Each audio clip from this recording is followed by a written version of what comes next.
Hi students, how are you? ఈరోజు మనం శ్వాసక్రియ శక్తి ఉత్పాదక వ్యవస్థ అనేటువంటి పాఠంలోని థర్డ్ క్లాస్ని నేర్చుకోబోతున్నాము. మనం మొదటి క్లాసులో ఏం నేర్చుకున్నాము? మొదటి క్లాసులో శ్వాసక్రియ అంటే ఏమిటి, శ్వాసక్రియ దానికి సంబంధించినటువంటి సమీకరణం ఏంటనేది నేర్చుకున్నాము. అదేవిధంగా శ్వాస మార్గము ఎలా ఉంటుంది అనేటువంటి విషయాల గురించి చర్చించడం జరిగింది. తర్వాత రెండవ క్లాసులో ఏం నేర్చుకున్నాము అంటే శ్వాసక్రియ సంబంధించినటువంటి శ్వాస మార్గంలో ఉండేటువంటి అవయవాలు ఏంటి, వాటి విధులు ఏమిటి అనే విషయాన్ని నేర్చుకున్నాము.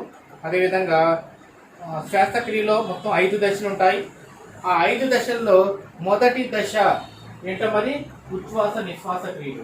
దీన్ని కూడా మనం రెండవ క్లాస్లో నేర్చుకున్నాము. అయితే ఈరోజు మనం నేర్చుకోబోయేటువంటి అంశం ఏంటంటే ఊపిరితిత్తుల వద్ద వాయు మార్పిడి. ఊపిరితిత్తుల వద్ద వాయు మార్పిడి ఎలా జరుగుతుంది, రక్తం ద్వారా వాయు రవాణా ఎలా జరుగుతుంది, అదేవిధంగా కణజాలాల వద్ద వాయు మార్పిడి ఎలా జరుగుతుంది, ఈ 3 అంశాలను మనము ఈరోజు చర్చించుకోబోతున్నాము. ఏమేమి అంశాలు? ఊపిరితిత్తుల వద్ద వాయు మార్పిడి, రక్తం ద్వారా వాయు రవాణా, అదేవిధంగా కణజాలాల వద్ద వాయు మార్పిడి. ఈ 3 అంశాలను మనం ఈ 3వ క్లాస్లో నేర్చుకొని నెక్స్ట్ క్లాస్లో మనం కణ శ్వాసక్రియ గురించి నేర్చుకోబోతున్నాం. ఓకే స్టూడెంట్స్, చాలా జాగ్రత్తగా వినండి. ఈ కరోనా సంక్షోభంలో మీరు ఏమాత్రం వెనకబడకూడదు అనేటువంటి ఒక ఉద్దేశంతో ఈ పాఠాలను ఈ క్లాసులను నిర్వహించడం జరుగుతుంది. కాబట్టి జాగ్రత్తగా చూస్తూ పదే అర్థం కాకున్నప్పుడు రెండోసారి మరి చూస్తూ తర్వాత మీ సార్లని ఒకసారి అడిగి ఈ టాపిక్ మీద ఉన్నటువంటి డౌట్స్ని క్లారిఫై చేసుకొని ముందుకెళ్ళాలని, మంచి స్కోర్ చేయాలని చెప్పి కోరుకుంటూ ఈరోజు మనం ఊపిరితిత్తుల వద్ద వాయు మార్పిడి గురించి డిస్కస్ చేద్దాం. ఊపిరితిత్తుల వద్ద వాయు మార్పిడి అంటే మనం ఒక్కసారి శ్వాస మార్గాల గురించి మనం ఒక్కసారి గుర్తు తెచ్చుకోవాలి. శ్వాస మార్గంలో ఉన్నటువంటి భాగాలు ఏమేంటమ్మా? ఆల్రెడీ మనకు తెలుసు. దేంతో ప్రారంభమవుతుంది శ్వాస మార్గము? నాసికా రంధ్రాలతో ప్రారంభమవుతుంది. దేంతో ఎండ్ అవుతుంది అంటే వాయుగోనులతో ఎండ్ అవుతుంది. అంటే నాసికా రంధ్రాలతో ప్రారంభమై వాయుగోనులతో అంతమయ్యేటువంటి ఏంటంటే శ్వాస మార్గం. ఆల్రెడీ మనకు తెలుసు శ్వాస మార్గంలో ఉన్నటువంటి భాగాలు ఏమేంటో ఆల్రెడీ మనం గతంలో చర్చించాము. దాంట్లో చివరిది ఏంటంటే వాయుగోడి. ఇప్పుడు ఈ వాయుగోణుల్నికి మరో పేరు చెప్తున్నాం మనం. ఏంటది? ఏమంటారు వాయుగోణిని? ఊపిరితిత్తుల యొక్క నిర్మాణాత్మక క్రియాత్మక ప్రమాణాలుగా పేర్కొంటాం. ఊపిరితిత్తుల యొక్క నిర్మాణాత్మక క్రియాత్మక ప్రమాణాలుగా చెప్పుకోవచ్చు.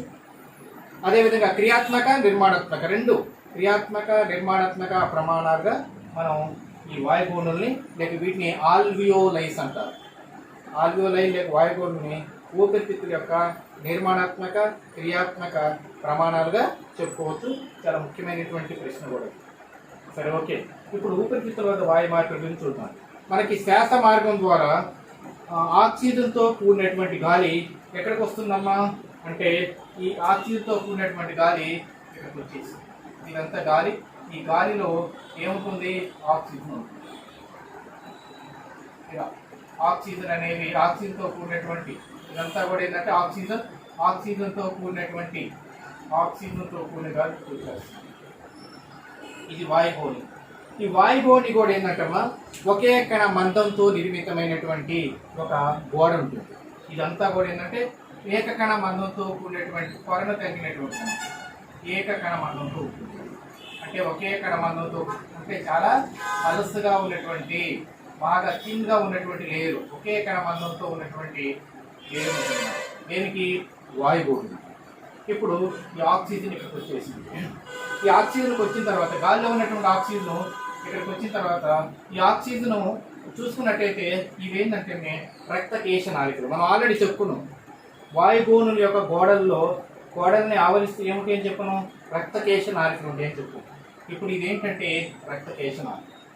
ఇప్పుడు ఈ రక్తకేశ నాళికలో ఏముంటుంది అంటే ఇక్కడ హిమోగ్లోబిన్ ఉంటుంది. హిమోగ్లోబిన్ మనం ఏం చూపిస్తుంటే హెచ్బి అంటూ, అంటే ఎర్ర రక్త కణాల పైన ఉండేటువంటి ఒక వర్ణక పదార్థం అన్నమాట. ఓకే, అయితే మొత్తం మీద ఈ ఎర్ర రక్త కణాలను చూపేట్లా కేవలం హిమోగ్లోబిన్ చూపిస్తుంది. ఎప్పుడైతే ఈ ఆక్సిజన్ అనేది వాయుగోళంలోకి వచ్చేసిందో అప్పుడు ఇదేమో, ఇప్పుడు ఇక్కడ ఇది మొత్తం కూడా రక్తం అనుకుందాం, ఇది మొత్తం కూడా రక్తం, ఇదంతా రక్తం. ఈ రక్తంలో ఇదంతా రక్తం అనుకున్నట్టయితే ఈ రక్తంలో గాఢత ఇదంతా కూడా ఏంటంటే వ్యాపన పద్ధతిలో ఇక్కడ మార్పిడి అనేది జరుగుతూ ఉంటుంది. ఇప్పుడు ఆక్సిజన్ అణువులు అనేవి ఇక్కడ ఎక్కువ ఉంటాయి, ఆక్సిజన్ అణువులు ఇక్కడ ఎక్కువ ఉన్నాయి, రక్తంలో ఆక్సిజన్ అణువులు లేవు. కాబట్టి ఇదేమవుతుందంటే ఎప్పుడైనా అధిక గాఢత నుంచి అల్ప గాఢతకు ఈ అణువులు ప్రయాణిస్తాయి. మనం ఆల్రెడీ వ్యాపనము లేక విసరణ అంటే ఒక నిర్వచనం చెప్పుకుంటాం. ఏవైనా అణువులు లేక అయానులు అధిక గాఢత నుంచి అల్ప గాఢతకు ప్రయాణిస్తాయి. ఈ విధానాన్ని విసరణ లేక వ్యాపనం అంటాం. ఇప్పుడు ఈ వ్యాపన లేక విసరణ పద్ధతిలో ఈ హిమోగ్లోబిన్ ఎక్కడికి వస్తుందమ్మా? ఈ రక్తకేశ నాళికల్లోకి వచ్చేస్తుంది. ఎప్పుడైతే ఈ రక్తకేశ నాళికలోకి వచ్చేసిందో అప్పుడు ఈ హిమోగ్లోబిన్ అనేది ఏం చేస్తుందంటే ఈ ఆక్సిజన్తో సంయోగం చెంది ఏం ఏర్పడుతుందమ్మా అంటే ఆక్సి హిమోగ్లోబిన్ ఏర్పడుతుంది. ఈ ఆక్సి హిమోగ్లోబిన్ ఎలా చూపిస్తామంటే HbO2 ఇలా చూపిస్తాం అన్నమాట. అంటే ఇక్కడ ఆక్సిజన్ అనేది హిమోగ్లోబిన్ అనేది Hb అనేది ఆక్సిజన్తో సంయోగం చెంది ఏ విధంగా ఏర్పడుతుందమ్మా? ఆక్సి హిమోగ్లోబిన్గా ఏర్పడుతుంది. ఆక్సి హిమోగ్లోబిన్గా ఈ విధంగా మారుతుంది. అంటే వాయుగోళంలో ఉన్నటువంటి ఆక్సిజన్ ఎక్కడికి వచ్చిందమ్మా? రక్తకేశ నాళికలో ఉన్నటువంటి రక్తంలోకి వచ్చేసింది. Okay, right. ఇప్పుడు అదే విధంగా ఇంకొక మార్పిడి కూడా జరుగుతుంది. ఇప్పుడు ఇక్కడికి వచ్చినటువంటి రక్తంలో ఎలా ఉంటుందంటే ఇక్కడ ఒక పదార్థం ఉంటుందమ్మా. యాక్చువల్గా ఇక్కడ ఏముంటుందంటే కార్బాక్సీ హిమోగ్లోబిన్ అనే పదార్థం ఉంటుంది. కార్బాక్సీ హిమోగ్లోబిన్ అనే పదార్థం ఉంటుంది. ఈ కార్బాక్సీ హిమోగ్లోబిన్ ఎలా ఉంటుందంటే HbCO3 అంటే ఈ కార్బాక్సీ హిమోగ్లోబిన్ అనే పదార్థం ఉంటుంది. ఓకే, ఈ కార్బాక్సీ హిమోగ్లోబిన్ అనేది ఇక్కడికి వచ్చిన తర్వాత అంటే ఒక బైకార్బోనేట్ రూపంలో అంటే కార్బన్ డైఆక్సైడ్ అనేది హిమోగ్లోబిన్తో కలిసినప్పుడు ఏర్పడే పదార్థం ఏంటంటే కార్బాక్సీ హిమోగ్లోబిన్. ఇప్పుడు ఈ కార్బాక్సీ హిమోగ్లోబిన్ ఎప్పుడైతే వాయుగోళం దగ్గరికి వచ్చేసిందో ఇప్పుడు ఏమవుతుందంటే కార్బన్ డైఆక్సైడ్ అంటే కార్బాక్సీ హిమోగ్లోబిన్ అనేది కార్బన్ డైఆక్సైడ్ మరియు హిమోగ్లోబిన్గా విడిపోతుంది. అంటే ఇది కార్బన్ డైఆక్సైడ్, ఇది హిమోగ్లోబిన్. ఇప్పుడు ఇక్కడ ఏంటంటే హిమోగ్లోబిన్ యొక్క కాన్సన్ట్రేషన్ ఎక్కువ ఉంటుంది, ఈ ప్రాసెస్ జరుగుతూ ఉంటుంది. అప్పుడు ఏమవుతుందంటే ఇక్కడ కార్బన్ డైఆక్సైడ్ యొక్క గాఢత రక్తంలో ఎక్కువగాను వాయుగోళంలో తక్కువగా ఉండటం వల్ల ఇప్పుడు ఇక్కడ ఉన్నటువంటి కార్బన్ డైఆక్సైడ్ ఎక్కడికి ప్రయాణిస్తుందంటే అంటే ఇక్కడ ఉన్నటువంటి కార్బాక్సీ హిమోగ్లోబిన్ ఎప్పుడైతే వాయుగోళం దగ్గరకు రాగానే ఏ విధంగా విడిపోతుంది? ఇక్కడ కార్బన్ డైఆక్సైడ్ మరియు హిమోగ్లోబిన్గా విడిపోతుంది. అంటే ఇక్కడ కార్బన్ డైఆక్సైడ్ మరియు హిమోగ్లోబిన్గా విడిపోతుంది. ఇది కార్బన్ డైఆక్సైడ్, హిమోగ్లోబిన్, ఇలా కార్బన్ డైఆక్సైడ్ హిమోగ్లోబిన్గా విడిపోవడం జరుగుతుంది. ఇప్పుడు విడిపోయినటువంటి కార్బన్ డైఆక్సైడ్ ఈ ప్రాసెస్ కంటిన్యూగా జరగటం వల్ల ఇక్కడ కార్బన్ డైఆక్సైడ్ ఏమవుతుందంటే వాయుగోళంలోకి ఇది కూడా వ్యాపన పద్ధతిలోనే. ఎందుకంటే కార్బాక్సీ హిమోగ్లోబిన్ ఇక్కడ రావటం, అది వియోగం చెందటం వల్ల కార్బన్ డైఆక్సైడ్ హిమోగ్లోబిన్ వేరవుతాయి అన్నమాట. ఈ ప్రాసెస్ ఇలా కంటిన్యూగా జరుగుతూ ఉండటం వల్ల ఇక్కడ ఈ అంటే వాయుగోళం దగ్గర ఉన్నటువంటి రక్తకేశ నాళికల్లో ఉన్నటువంటి రక్తంలో కార్బన్ డైఆక్సైడ్ అణువుల యొక్క గాఢత ఎక్కువగా ఉంటుంది. ఈ గాఢత ఎక్కువగా ఉండటం వలన ఏమవుతుందంటే ఇక్కడ ఉన్నటువంటి కార్బన్ డైఆక్సైడ్ వాయుగోళంలోకి వెళ్తుంది. ఓకే, ఇప్పుడు అంటే అదేవిధంగా ఇక్కడ ఏమవుతుంది? ఇంకొక ప్రక్రియ కూడా జరుగుతుంది. ఇక్కడ ఆక్సిజన్ గాఢత ఇక్కడ ఎక్కువ ఉంటుంది. ఎప్పుడైతే ఆక్సిజన్ గాఢత ఇక్కడ ఎక్కువ ఉందో ఈ ఆక్సిజన్ ఏమైతే వ్యాపన పద్ధతిలో మళ్ళీ రక్తంలోకి వస్తుంది. అంటే ఆక్సిజన్ ఏమో ఎక్కడికి వచ్చేస్తుంది? రక్తంలోకి వస్తుంది. అదే కార్బన్ డైఆక్సైడ్ ఏమో రక్తం నుంచి వాయుగోళంలోకి వెళ్తుంది. ఓకే, ఇప్పుడు రావడానికి ముందు కూడా ఏమవుతుంది, ఇక్కడ కార్బాక్సీ హిమోగ్లోబిన్ ఉంటుంది. ఈ కార్బాక్సీ హిమోగ్లోబిన్ అనేది ఏమవుతుంది, ఇక్కడ రాగానే రెండుగా విడిపోతుంది. కార్బన్ డైఆక్సైడ్ హిమోగ్లోబిన్గా విడిపోతుంది. ఈ కార్బన్ డైఆక్సైడ్ హిమోగ్లోబిన్గా విడిపోయిన తర్వాత అప్పుడు ఏం జరుగుతుందో చూడమ్మా. ఈ కార్బన్ డైఆక్సైడ్ ఏమో వాయుగోనుల్లోకి వెళ్తుంది, హిమోగ్లోబిన్ ఇక్కడ చేరుతుంది. ఈ హిమోగ్లోబిన్ ఇక్కడికి వచ్చినప్పుడు ఆల్రెడీ వాయుగోనులో ఉన్నటువంటి ఆక్సిజన్ ఇక్కడ రాగానే హిమోగ్లోబిన్ ఆక్సిజన్ కలిసి ఆక్సీ హిమోగ్లోబిన్గా మారుతుంది. అంటే ఇది ఏర్పడుతుంది. ఇప్పుడు చూడండి ఏం జరుగుతుందో. ఈ ఆక్సీ హిమోగ్లోబిన్ దీన్ని ఏమంటారంటే ఊపిరితిత్తుల వద్ద వాయు మార్పిడి అంటారు. అంటే ఊపిరితిత్తుల వద్ద వాయు మార్పిడిలో ఏం జరిగింది అంటే రక్తంలో ఉన్నటువంటి కార్బన్ డైఆక్సైడ్ వాయుగోనుల్లోకి వెళ్ళింది. అదేవిధంగా వాయుగోనులో ఉన్నటువంటి ఆక్సిజన్ రక్తంలోకి వచ్చింది. ఇది ఊపిరితిత్తుల వద్ద వాయు మార్పిడి. ఊపిరితిత్తుల వద్ద వాయు మార్పిడి ఎందుకనో వాయుగోనులు అనేవి ఊపిరితిత్తుల్లో ఉంటాయి కాబట్టి దీన్ని ఊపిరితిత్తుల వద్ద వాయు మార్పిడి అంటారు. ఓకే, ఇది తర్వాత ఈ ఆక్సీ హిమోగ్లోబిన్ ఉందమ్మా. ఈ ఆక్సీ హిమోగ్లోబిన్ ఏమవుతుంది చూడండి, ఇట్లా ఈ విధంగా కణాల వద్దకు ఇలా ట్రావెల్ చేస్తుంది. ఇలా వచ్చి రాగానే ఎప్పుడైతే ఈ కణం దగ్గరకు వచ్చేసిందో ఈ కణం దగ్గర చూడండి ఏం జరుగుతుందో మళ్ళీ రెండుగా విడిపోతుంది. ఎలా విడిపోతుంది, హిమోగ్లోబిను ఎలా విడిపోతుందమ్మా, హిమోగ్లోబిను ప్లస్ ఆక్సిజన్గా విడిపోతుంది. ఏంటది, ఇది. ఓకే, ఇప్పుడు ఈ ఆక్సీ హిమోగ్లోబిన్ అనేది ఇక్కడ రాగానే హిమోగ్లోబిన్ మరి ఆక్సిజన్గా విడిపోతుంది.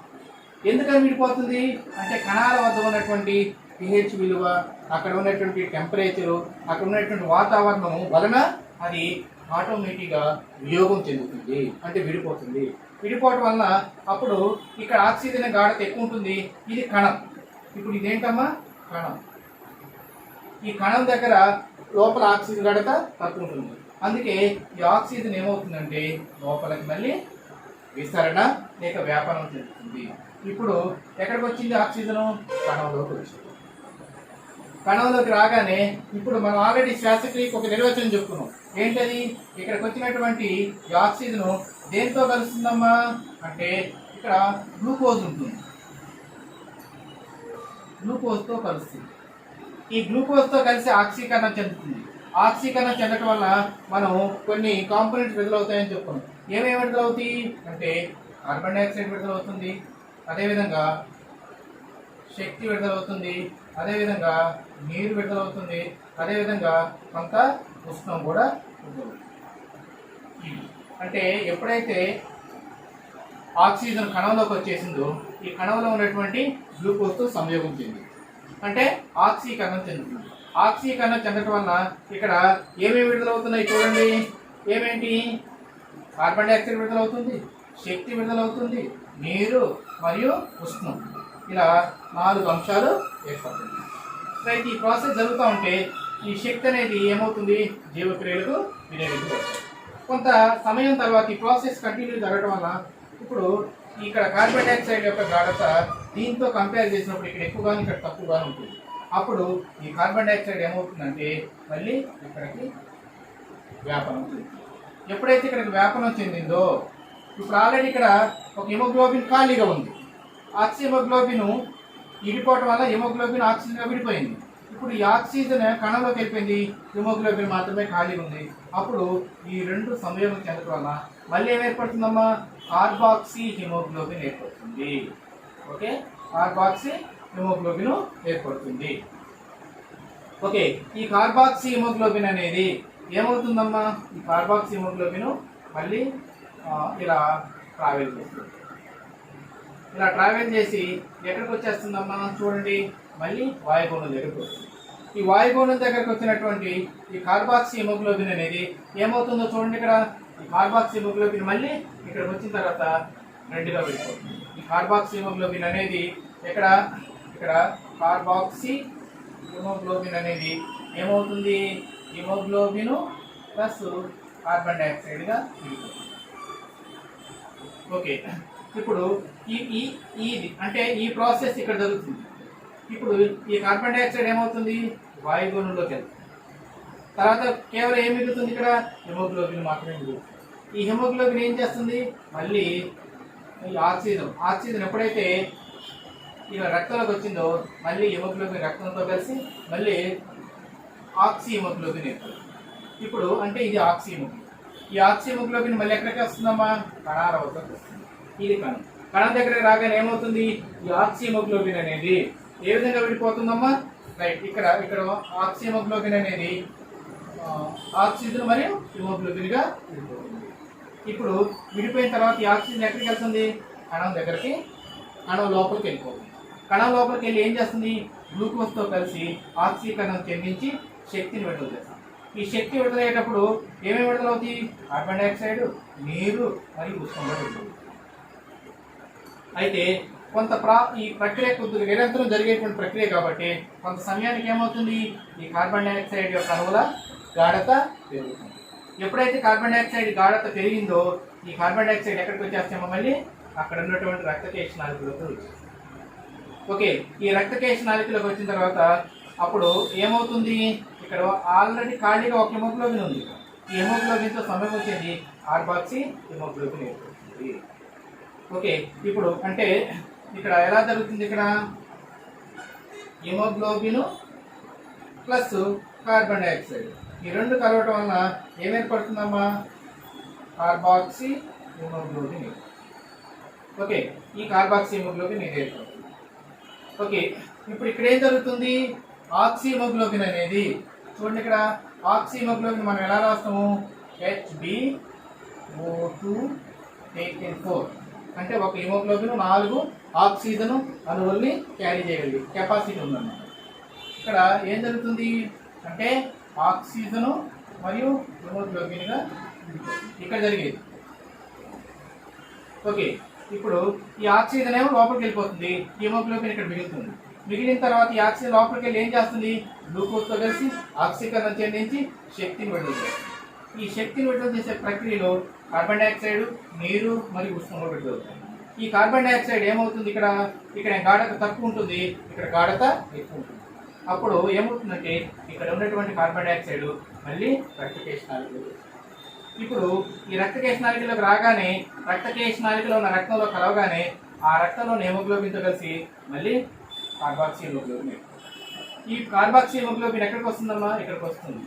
ఇక్కడికి రాగానే ఇప్పుడు ఇదేమవుతుంది? ఈ ప్రక్రియ జరుగుతుంది. ఈ కార్బాక్సీ హిమోగ్లోబిన్ అనేది ఇలా విడిపోతుంది. కార్బన్ డైఆక్సైడ్ మరియు హిమోగ్లోబిన్గా విడిపోతుంది. హిమోగ్లోబిన్ కార్బన్ డైఆక్సైడ్గా విడిపోతుంది.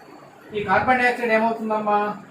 గాఢత ఇక్కడ ఎక్కువ ఉంటుంది, ఇక్కడ గాఢత తక్కువ ఉంటుంది కాబట్టి ఈ కార్బన్ డైఆక్సైడ్ వాయుగుండంలో. ఓకే, రైట్, చూడండి మళ్ళీ ఇక్కడ హిమోగ్లోబిన్ ఖాళీగా ఉంది. అప్పుడు మళ్ళీ ఇక్కడ ఉన్నటువంటి ఆక్సిజన్ ఏం జరుగుతుందమ్మా? రక్తంలోకి విసరణ చెందుతుంది. విసరణ చెందగానే హిమోగ్లోబిన్ ఆక్సిజన్తో కలిసి ఆక్సీ హిమోగ్లోబిన్ ఏర్పడుతుంది. ఇది హిమోగ్లోబిన్ ఆక్సిజన్తో కలిసి ఆక్సీ హిమోగ్లోబిన్ అంటే ఇక్కడ జరిగింది. ఇప్పుడు ఇదే ఇక్కడ జరుగుతుంది. ఓకే అమ్మా, ఇప్పుడు ఇది జరిగి ఆక్సీ హిమోగ్లోబిన్ ఏర్పడుతుంది. ఈ ఆక్సీ హిమోగ్లోబిన్ కణాల దగ్గర రాగానే ఈ ఆక్సీ హిమోగ్లోబిన్ అని చూడండి ఏం జరుగుతుందమ్మా? Oxygen haemoglobin. ఈ ఆక్సిజన్ కణంలోకి వెళ్ళి గ్లూకోజ్తో సంయోగం చెంది ఆక్సీకరణం చెందించి శక్తిని విడుదల చేయడానికి తోడ్పడుతుంది. ఆ సమయంలో కార్బన్ డైఆక్సైడ్ మిగతా అంశాలు విడుదలవుతాయి. ఈ కార్బన్ డైఆక్సైడ్ మళ్ళీ ఇక్కడ అంటే ఈ ప్రాసెస్ అనేది ఎలా జరుగుతుంటుందంటే నిరంతరం కంటిన్యూ ప్రాసెస్ అన్నమాట, నిరంతరం జరిగే ప్రాసెస్. చూడండి అమ్మా, ఇక్కడ మనం ఈ అన్ని అంశాలు నేర్చుకున్నాం. ఊపిరితిత్తుల వద్ద వాయు మార్పిడి నేర్చుకున్నాం. ఊపిరితిత్తుల వద్ద వాయు మార్పిడి అంటే ఇది, అంటే వాయుగోణంలో ఉన్నటువంటి ఆక్సిజన్ వాయుగోణంలో గోడలో ఉన్నటువంటి రక్తకేశ నాళికలోకి వచ్చి హిమోగ్లోబిన్తో సంయోగం చెంది ఆక్సీ హిమోగ్లోబిన్ ఏర్పడుతుంది. రైట్, ఇక్కడ ఏం జరుగుతుంది? వాయుగోణుల యొక్క గోడల్లో ఉన్నటువంటి కార్బాక్సీ హిమోగ్లోబిన్ కార్బన్ డైఆక్సైడ్గా విడిపోయి ఇక్కడ ఉన్నటువంటి కార్బన్ డైఆక్సైడ్ ఇక్కడికి వెళ్తుంది. అంటే ఊపిరితిత్తుల వద్ద వాయు మార్పిడిలో ముఖ్యంగా మనం చెప్పుకునేటువంటి స్టేట్మెంట్స్ ఏంటంటే రక్తంలో ఉన్నటువంటి కార్బన్ డైఆక్సైడ్ వాయుగోణుల్లోకి వెళ్తుంది, ఫస్ట్ స్టేట్మెంట్. అదేవిధంగా వాయుగోణులో ఉన్నటువంటి ఆక్సిజన్ రక్తంలోకి ప్రవేశిస్తుంది. ఓకే, రక్తంలో అంటే వాయుగోళంలో ఉన్నటువంటి ఆక్సిజన్ రక్తంలోకి రావడం ఒకటి. అదేవిధంగా రక్తంలో ఉన్న కార్బన్ డైఆక్సైడ్ వాయుగోళంలోకి వెళ్తుంది. ఈ వాయుగోళంలోకి వెళ్ళినటువంటి కార్బన్ డైఆక్సైడ్ ఏమవుతుంది? వాయుగోళం నుంచి శ్వాసనాళికల నుంచి మనం విన్నట్టు క్లాసు శ్వాసనాళిక నుంచి శ్వాసనాళము, శ్వాసనాళం నుంచి వాయునాళము, వాయునాళం నుంచి స్వరపేటిక, గ్రసని, నాసికా కూరాలు, నాసికా రంధ్రాల ద్వారా బయటకు. ఈ ఆక్సిజన్ కూడా ఎక్కడి నుంచి వస్తుంది? అక్కడి నుంచే వస్తుంది. నాసికా రంధ్రాలు, నాసికా కుహరాలు, గ్రసని, స్వరపేటిక, వాయునాళము, శ్వాసనాళము, శ్వాసనాళికలు మరియు వాయు. ఇది ఊపిరితిత్తుల వద్ద వాయు మార్పిడిగా చెప్తుంది. దీన్నే మనం ఇంకొక రకంగా ఏం చెప్పుకుంటాం అంటే బాహ్య శ్వాసక్రియ అని కూడా చెప్పుకోవచ్చు. ఎక్స్టర్నల్ రెస్పిరేషన్ అని కూడా అంటారు. దీన్నే ఊపిరితిత్తుల ద్వారా ఊపిరితిత్తుల వద్ద జరిగే ఈ వాయు మార్పిడిని మనం ఏ విధంగా చెప్పుకోవచ్చునా? బాహ్య శ్వాసక్రియ, బాహ్య శ్వాసక్రియ, బాహ్య శ్వాసక్రియ అని కూడా చెప్పుకోవచ్చు. రైట్. రెండవ అంశం ఏంటమ్మా? రక్తం ద్వారా వాయు రవాణా. రక్తం ద్వారా వాయు రవాణా అంటే చూడండి, ఇక్కడ అంటే వాయుగోనుల వద్ద లేక ఊపిరితిత్తుల వద్ద ఏర్పడిన ఆక్సి హిమోగ్లోబిన్ ఏమవుతుంది? ఆక్సిజన్ హిమోగ్లోబిన్తో జరిగి కలిసి ఆక్సి హిమోగ్లోబిన్ ఏర్పడి ఇలా రక్తం ద్వారా క్యారీ అవుతుంది, రక్తం ద్వారా రవాణా చెందుతుంది. ఎక్కడి వరకు రవాణా చెందుతుంది? కణం వద్దకు రవాణా. అంటే వాయుగోనుల నుంచి అంటే లేక ఊపిరితిత్తులో ఉన్నటువంటి వాయుగోనుల నుంచి ఆక్సిజన్ హిమోగ్లోబిన్తో కలిసి ఎక్కడి వరకు రవాణా అవుతుంది? కణాల వద్దకు, కణాలు లేక కణజాలాల వద్దకు రవాణా అవుతుంది. అదేవిధంగా ఇక్కడ కణంలో ఏర్పడిన కార్బన్ డైఆక్సైడ్ రక్తంలోకి రాగానే ఈ రక్తంలో ఉన్నటువంటి కార్బన్ డైఆక్సైడ్ మళ్ళీ హెమోగ్లోబిన్తో కలిసి కార్బాక్సీ హెమోగ్లోబిన్గా మారి మళ్ళీ ఊపిరితిత్తులో ఉన్నటువంటి వాయువుల వరకు రవాణా అవుతుంది. అంటే ఇది రక్తం ద్వారా వాయు రవాణా. అంటే రక్తం ద్వారా రెండు రకాల వాయువులు రవాణా అవుతున్నాయి. ఏ ఏ వాయువులు? ఒకటి ఆక్సిజన్, రెండోది కార్బన్ డైఆక్సైడ్. ఆక్సిజన్ ఎటు నుంచి రవాణా అవుతుంది అంటే ఊపిరితిత్తులో ఉన్నటువంటి వాయుగోనుల నుంచి కణాల వరకు రవాణా అవుతుంది. అదేవిధంగా రవాణా చెంది ఇంకొక వాయు పేరేంటి? Carbon dioxide. ఈ కార్బన్ డైఆక్సైడ్ ఎటు నుంచి రవాణా అవుతుంది? కణాల వద్ద నుంచి మళ్ళీ ఊపిరితిత్తుల్లో ఉన్నటువంటి వాయుగోనుల వరకు రవాణా అవుతుంది. ఇది రక్తం ద్వారా వాయు రవాణా. ఈ రక్తం ద్వారా వాయు రవాణా జరగాలంటే మనకు కావాల్సిన పదార్థం ఏందమ్మా? హెమోగ్లోబిన్. హెమోగ్లోబిన్ అనేది ఎక్కడ ఉంటుంది? ఎర్ర రక్త కణాల పైన ఉంటుంది. ఈ ఎర్ర రక్త కణాల పైన ఉన్నటువంటి హిమోగ్లోబిన్ అనేది వాయు రవాణాలో తోడ్పడుతుంది. ఒకవేళ హిమోగ్లోబిన్ లేదనుకోండి, వాయు రవాణా జరిగిద్దామా? జరగదు. అంటే ఊపిరితిత్తుల్లో ఉన్నటువంటి వాయుగోను నుంచి ఆక్సిజన్ కణాల వద్దకు రావాలంటే హిమోగ్లోబిన్ కావాలి. ఒకవేళ హిమోగ్లోబిన్ లేదనుకో రవాణా అయిద్దా? కాదు. రవాణా కాకపోతే ఏం జరిగింది అంటే అప్పుడు గ్లూకోజు ఆక్సీకరణం చెందదు, కాబట్టి శక్తి కూడా విడుదల కాదు. అంటే గ్లూకోజ్ ఆక్సీకరణం చెంది శక్తి విడుదల కావాలంటే ఆక్సిజన్ వాయుగోనుల నుంచి అంటే ఊపిరితిత్తుల వద్ద గల ఊపిరితిత్తుల లోపల ఉన్నటువంటి వాయుగోనుల నుంచి కణాల వద్దకు ఆక్సిజన్ రవాణా జరిగినప్పుడు మాత్రమే ఈ ప్రక్రియ ఇక్కడ ఆక్సీకరణ ప్రక్రియ జరుగుతుంది. అంటే గ్లూకోజ్ ఆక్సీకరణ చెందాలంటే ఇక్కడ నుంచి ఆక్సిజన్ రావాలి. అంటే ఆక్సిజన్ రవాణా ఎటు నుంచి ఎటువైపు ఉంటుంది? ఊపిరితిత్తుల వద్ద నుంచి కణాల వైపు లేక కణజాలాల వైపు ఉంటుంది. అంటే ఈ ఆక్సిజన్ రవాణా చేయడానికి తోడ్పడే వర్ణక పదార్థం ఏంటి? హిమోగ్లోబిన్. ఈ హిమోగ్లోబిన్ అనేదమ్మా ఒక రకమైన మూలకంతో తయారవుతుంది. ఆ మూలకాన్ని ఏమంటారంటే ఐరన్. చాలా ఇంపార్టెంట్. ఐరన్ అనేటువంటి మూలకంతో తయారవుతుంది. మీరు గత క్లాసుల్లో కిరణజన్య సంయోక్రియను నిర్వహించడానికి తోడ్పడేటువంటి ఒక వర్ణద్రవ్యం గురించి చెప్పుకున్నాం. ఏంటంటే దాని పేరు పత్రహరితం. పత్రహరితం కూడా ఒక మూలకంతో తయారవుతుంది. ఆ మూలకం పేరేంటమ్మా? మెగ్నీషియం. అంటే పత్రహరితం అనేది మెగ్నీషియం అనే మూలకంతో నిర్మించబడుతుంది. అదేవిధంగా హిమోగ్లోబిన్ అనేది ఐరన్ అనే మూలకంతో నిర్మించబడుతుంది. ఇవి గుర్తుంచుకోవాలి.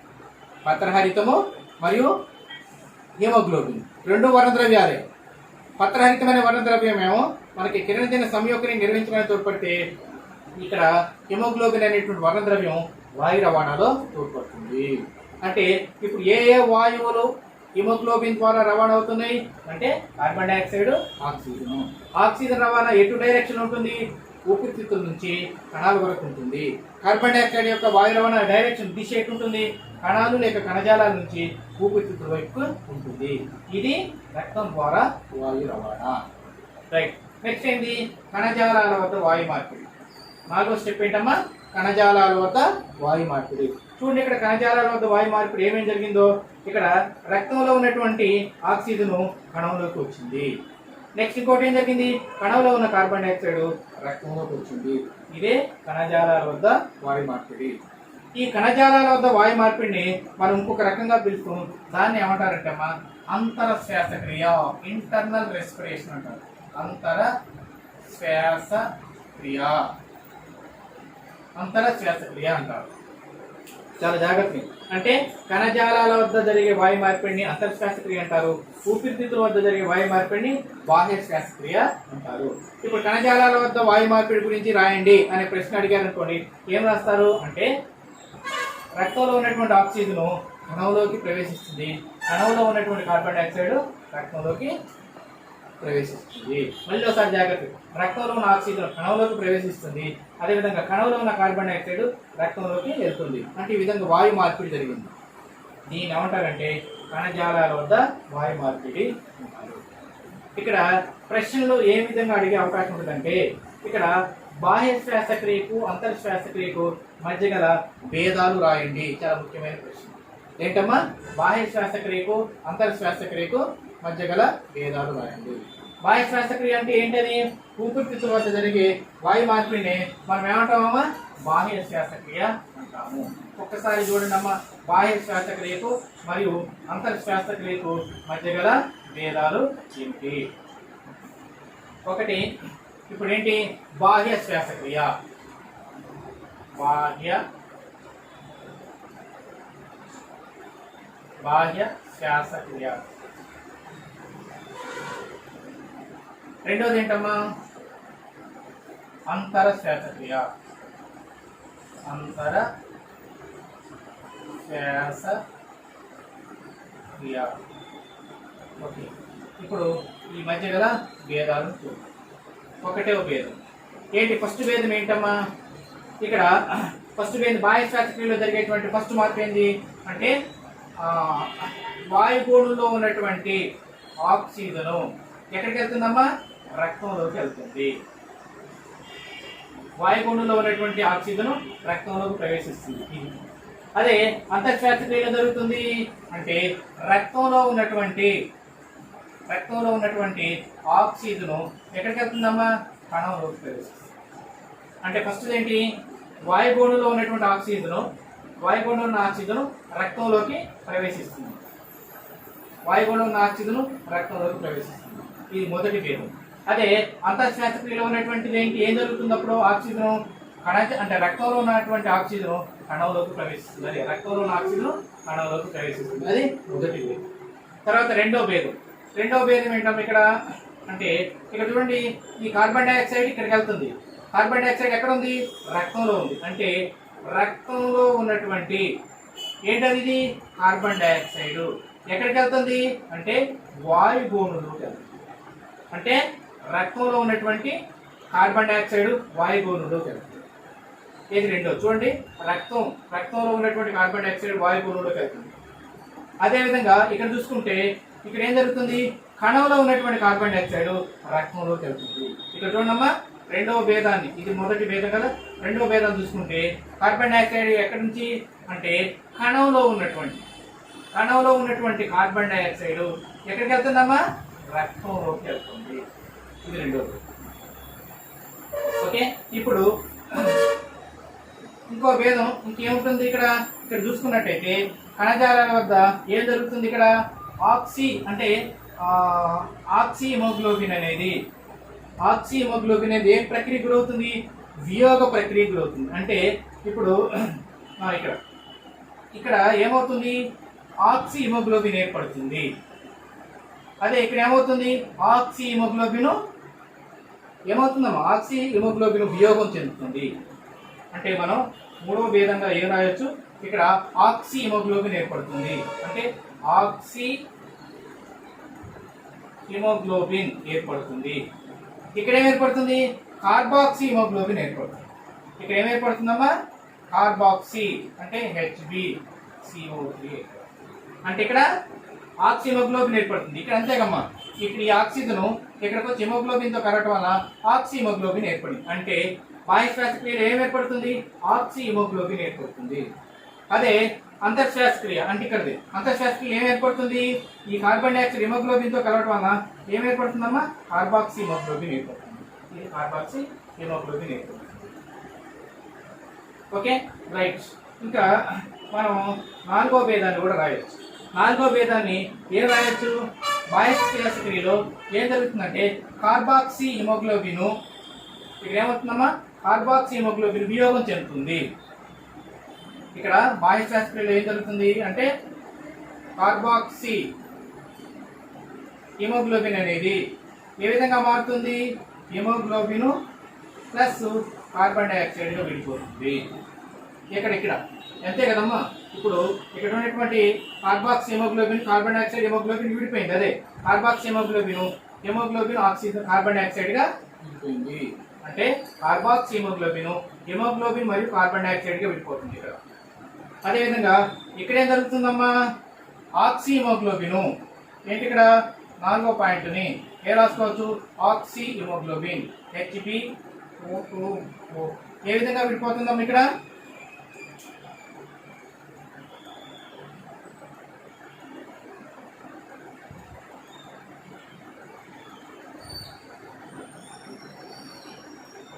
ఇక్కడ ఆక్సీ హిమోగ్లోబిన్ అనేది ఏ విధంగా విడిపోతుందమ్మా?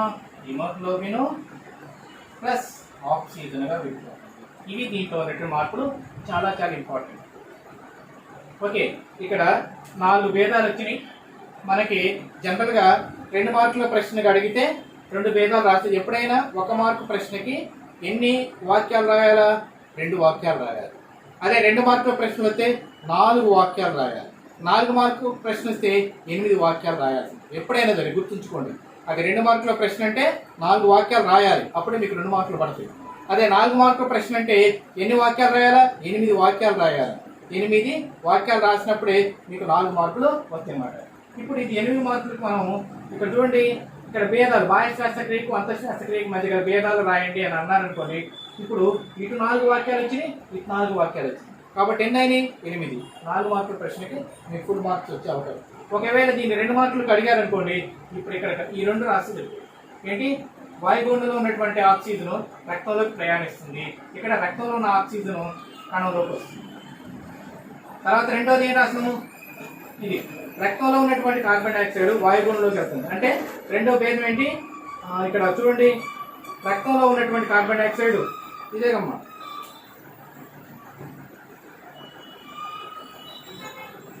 ఇప్పుడు రక్తంలో ఉన్నటువంటి కార్బన్ డైఆక్సైడ్ ఏమవుతుంది? రక్తంలో ఉన్న కార్బన్ డైఆక్సైడ్ వాయుగుండంలోకి, రక్తంలో ఉన్న కార్బన్ డైఆక్సైడ్ వాయుగుండంలోకి వెళ్తుంది. అదే ఇప్పుడు ఇక్కడ జరిగితే కార్బన్ డైఆక్సైడ్ విషయంలో ఏం జరుగుతుంది? కణంలో ఉన్నటువంటి కార్బన్ డైఆక్సైడ్ రక్తంలోకి వస్తుంది. అదే కణంలో ఉన్నటువంటి కార్బన్ డైఆక్సైడ్ రక్తంలోకి ప్రవేశిస్తుంది. ఓకే, మూడో భేదం ఏంటి? ఆక్సీ. ఇక్కడ ఆక్సీ హిమోగ్లోబిన్ ఎప్పుడైతే హిమోగ్లోబిన్ ఆక్సిజన్తో కలిసిందో ఆక్సీ హిమోగ్లోబిన్ ఏర్పడుతుంది. అంటే ఆక్సీ హిమోగ్లోబిన్ ఏర్పడుతుంది. ఇక్కడ ఏం ఏర్పడుతుందమ్మా? ఈ కార్బన్ డైఆక్సైడ్ రక్తంలో రాగని హిమోగ్లోబిన్తో కలిసి కార్బాక్సీ హిమోగ్లోబిన్, ఇక్కడ కార్బాక్సీ హిమోగ్లోబిన్ ఏర్పడుతుంది. రైట్, ఇక 4వ పాయింట్కి ఏం రాయొచ్చు అంటే 4వ పాయింట్ ఇక్కడ చూడండి, ఇక్కడ యాక్చువల్గా ఏంటంటే కార్బాక్సీ హిమోగ్లోబిన్ అనేది కార్బన్ డైఆక్సైడ్ మరియు హిమోగ్లోబిన్ విడిపోతుంది. కార్బాక్సీ హిమోగ్లోబిన్ కార్బన్ డైఆక్సైడ్ విడిపోతుంది. అది ఇక్కడ ఏం జరుగుతుంది? ఆక్సీ హిమోగ్లోబిన్ అనేది హిమోగ్లోబిన్ మరియు ఆక్సిజన్గా విడిపోతుంది. ఈ విధంగా మనం భేదాలు రాయొచ్చు అన్నమాట. అంటే ఇప్పుడు మనకి 3 దశలు అయిపోయింది. ఒకటేంటి? ఊపిరితిత్తుల వద్ద వాయు మార్పిడి. రెండోది ఏంటమ్మా? రెండోది ఏంటి? రక్తం ద్వారా వాయు రవాణా. మూడోది ఏంటమ్మా? కణజాలాల వద్ద వాయు మార్పిడి. 3 అయిపోయింది. ఇప్పుడు ఊపిరితిత్తుల వద్ద జరిగే వాయు మార్పిడి ఏమనొచ్చు? బాహ్య శ్వాసక్రియ అనవచ్చు. అదేవిధంగా కణజాలాల వద్ద జరిగే వాయు మార్పిడి ఏమనొచ్చు? అంతర్శ్వాసక్రియ అనవచ్చు. ఓకే, ఇప్పుడు అదే మనం ఇక్కడ భేదాలు నేర్చుకున్నాం. బాహ్య శ్వాసక్రియ, అంతర్శ్వాసక్రియ. ఓకే, ఇప్పుడు ఇక్కడ జరిగేది బాహ్య శ్వాసక్రియ, ఇక్కడ జరిగేది అంతర్శ్వాసక్రియ. మరొకసారి ఏంటంటే చాలా ఇంపార్టెంట్ ఇది. అంటే ఇక్కడ జరిగేది ఏంటంటే వాయుగోళంలో ఉన్నటువంటి వాయుగోళ ఆక్సిజన్ రక్తంలోకి ప్రవేశిస్తుంది. వాయుగోళంలో ఆక్సిజన్ రక్తంలోకి ప్రవేశిస్తుంది. తర్వాత అంతర్శ్వాసక్రియలో ఏం జరుగుతుంది? రక్తంలో ఉన్న ఆక్సిజన్ కణంలోకి వెళ్తుంది. రెండవది మనం ఏం చెప్పను? రక్తంలో ఉన్న కార్బన్ డైఆక్సైడ్ వాయుగోళంలోకి వెళ్తుంది. రక్తంలో ఉన్న కార్బన్ డైఆక్సైడ్ వాయుగోళంలోకి వెళ్తుంది. రాసుకోండి, రక్తంలో ఉన్న కార్బన్ డైఆక్సైడ్ వాయుగోళంలోకి వెళ్తుంది. ఇది రక్తంలో ఉన్నటువంటి కార్బన్ డైఆక్సైడ్ వాయుగోళంలోకి వెళ్తుంది. ఇక్కడ చూసుకుంటే కణంలో ఉన్న కార్బన్ డైఆక్సైడ్ రక్తంలోకి వస్తుంది. కణంలో ఉన్న కార్బన్ డైఆక్సైడ్ రక్తంలోకి ప్రవేశిస్తుంది. రైట్, మనం ఇక్కడ ఇంకోటి ఏం రాసుకోవచ్చు నాన్న, ఆక్సిహిమోగ్లోబిన్ ఏర్పడుతుంది. ఎప్పుడైతే ఆక్సిజన్ రక్తంలోకి వచ్చింది, ఇక్కడ ఉన్న హిమోగ్లోబిన్ ఆక్సిజన్తో కలిసి ఆక్సిహిమోగ్లోబిన్, అంటే ఇక్కడ ఆక్సిహిమోగ్లోబిన్ ఏర్పడుతుంది. మరి ఇక్కడ ఏం ఏర్పడుతుంది, ఎప్పుడైతే కార్బన్ డైఆక్సైడ్ కణం నుంచి రక్తంలోకి వచ్చింది, ఇక్కడ ఉన్న హిమోగ్లోబిన్తో కలిసి కార్బాక్సీ హిమోగ్లోబిన్ ఏర్పడుతుంది. తర్వాత మనం ఇంకో భేదం ఏం చెప్పుకున్నాం, ఇక్కడ ఏం జరుగుతుంది, ఈ హిమోగ్లోబిన్ కార్బన్ డైఆక్సైడ్ దేని నుంచి ఏర్పడింది, కార్బాక్సీ హిమోగ్లోబిన్ నుంచి ఏర్పడింది. అంటే ఇక్కడ కార్బాక్సీ హిమోగ్లోబిన్ మరియు కార్బన్ డైఆక్సైడ్గా విడిపోయాయి. అదే ఇక్కడ ఏం జరుగుతుంది అంటే కార్బాక్సీ హిమోగ్లోబిన్ అనేది ఆక్సిజన్ మరియు హిమోగ్లోబిన్గా విడిపోయాయి. ఇదేమో ఊపిరితిత్తుల వద్ద జరిగే వాయు మార్పిడి, ఇది కణజాలాల వద్ద వాయు మార్పిడి. దీన్ని బాహ్య శ్వాసక్రియని మనం ఏమనొచ్చు, ఇంకోటి ఊపిరితిత్తుల వద్ద జరిగే వాయు మార్పిడి, ఊపిరితిత్తుల వద్ద జరిగే వాయు మార్పిడి. ఇప్పుడు దీన్ని ఏమనొచ్చు, కణాల వద్ద జరిగే వాయు మార్పిడి. ఈ విధంగా మనం భేదాన్ని కూడా రాయొచ్చు. తర్వాత ఇంకోటి ఏం నేర్చుకున్నాం, ఇక్కడ రక్తం ద్వారా వాయు రవాణా. రక్తం ద్వారా ఏ వాయువులు రవాణా చెందుతున్నాయి, 2 రకాల వాయువులు, ఒకటి ఆక్సిజన్, రెండోది కార్బన్ డైఆక్సైడ్. ఆక్సిజన్ ఎటు నుంచి వాయుగోళం నుంచి కణాల వైపుకి ఆక్సిజన్ రవాణా చెందుతుంది రక్తం ద్వారా. అదేవిధంగా కార్బన్ డైఆక్సైడ్ కణాల నుంచి వాయుగోళం వైపు రవాణా జరుగుతుంది. ఇది రక్తం ద్వారా జరిగే వాయు రవాణా. ఓకే స్టూడెంట్స్, ఈరోజు మనం 3 దశల గురించి చెప్పుకున్నాము. ఊపిరితిత్తుల వద్ద వాయు మార్పిడి, రక్తం ద్వారా వాయు రవాణా, కణజాలాల వద్ద వాయు మార్పిడి. కాబట్టి ఈ భేదాలు నేర్చుకోండి. ఊపిరితిత్తుల వద్ద వాయు మార్పిడి గురించి రాయమంటే రాయటానికి రెడీగా ఉండాలి. కణజాలాల వద్ద జరిగే వాయు మార్పిడి గురించి రాయమంటే రాయటానికి రెడీగా ఉండాలి. రక్తం ద్వారా వాయు రవాణా జరిగే విధానాన్ని, ఏ వాయువులు రక్తం ద్వారా రవాణా అవుతున్నాయి అనే ప్రశ్న అడగడానికి అవకాశం ఉంది. అసలు వాయు రవాణాకి తోడ్పడే వర్ణద్రవ్యం ఏంటి, హిమోగ్లోబిన్. హిమోగ్లోబిన్ ఏ మూలకంతో తయారవుతుంది, ఐరన్ అనే మూలకము, ఇనుము అనేటువంటి మూలకంతో తయారవుతుంది. ఓకే, కణజాలాల వద్ద ఏ వాయువు ఎటు వెళ్తుంది, కణజాలాల వద్ద ఏంటి, రక్తంలో ఉన్న కణజాలాల వద్ద జరిగే వాయు మార్పిడి ఎలా ఉంది, రక్తంలో ఉన్నటువంటి ఆక్సిజన్ కణంలోకి వెళ్తుంది, కణంలో ఉన్న కార్బన్ డైఆక్సైడ్ రక్తంలోకి వెళ్తుంది.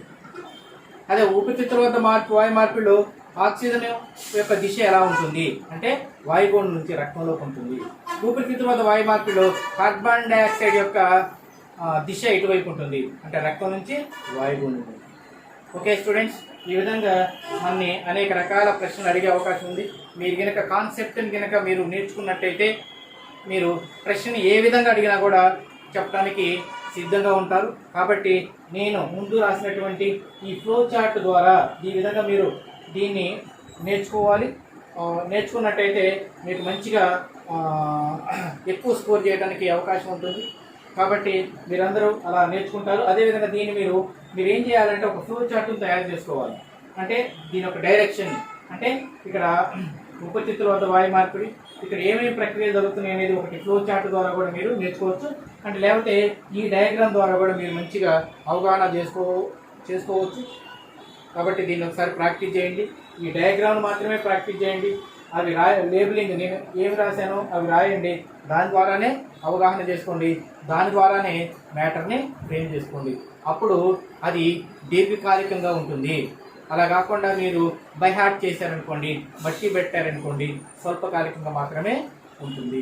కాబట్టి స్టూడెంట్స్ మీరందరూ దీన్ని నోట్స్ ఓన్గా నోట్స్ని తయారు చేసుకొని నెక్స్ట్ మళ్ళీ వచ్చేటువంటి క్లాసు ఏముంటుందంటే కణశ్వాసక్రియ ఎలా జరుగుతుంది, కణశ్వాసక్రియ అంటే ఏమిటి, అసలు శ్వాసక్రియలో ఎన్ని రకాలు ఉంటాయి, వాయు శ్వాసక్రియ ఉంటుంది, అవాయు శ్వాసక్రియ ఉంటుంది, అవాయు శ్వాసక్రియ ఎక్కడ జరుగుతుంది, వాయు శ్వాసక్రియ ఎక్కడ జరుగుతుంది, బ్యాక్టీరియా నిర్వహించే శ్వాసక్రియని ఏమంటారు, శేంద్రాలు నిర్వహించే శ్వాసక్రియని ఏమంటారు, మన జనరల్గా మనకి ఉపయోగపడే శ్వాసక్రియ ఏంటి, మన కండరాల్లో జరిగే శ్వాసక్రియ ఏంటి, అప్పుడప్పుడు మనం వాకింగ్ చేస్తున్నప్పుడు ఎక్సర్సైజ్ చేస్తున్నప్పుడు కండరాలు నొప్పులు వస్తుంటాయి, నొప్పులు రావడానికి గల కారణాలు ఏంటి అనేటువంటి కొన్ని అంశాలతో రేపు మనం కలుసుకుందాము. కాబట్టి స్టూడెంట్స్ ఇదంతా విని నోట్స్ తయారు చేసుకోవాలని చెప్పి ఆశిస్తూ ఈ క్లాస్ని ఈ రోజుకి ఇంతతో ముగిస్తున్నానమ్మా.